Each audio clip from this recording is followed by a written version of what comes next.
Mamalengke na si Mrs. Trabaho tayo. Kangkong.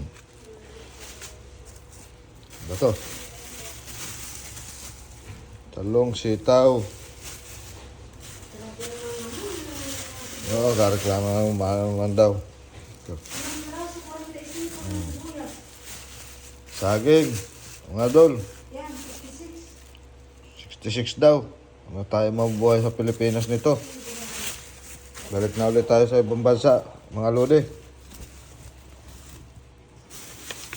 Mantika. Pag andito ako, mantika. Binibili ko malaki. Diba? Diba nabili nito?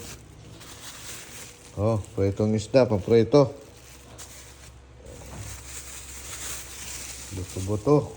Buto-buto-bato o ano? Sabi ko buto-buto. Ito, buto-buto mga lodi. Magsisigang tayo ng baboy. Nakahigop naman ng sabaw. Kaso, tambak pa ang mga hugasan, lodi. Baka may gusto mag-apply ng katulong dito. Matanggap ako, taga-hugas lang dito kasi laging tambak hugasan dito sa lababo. Sige naman.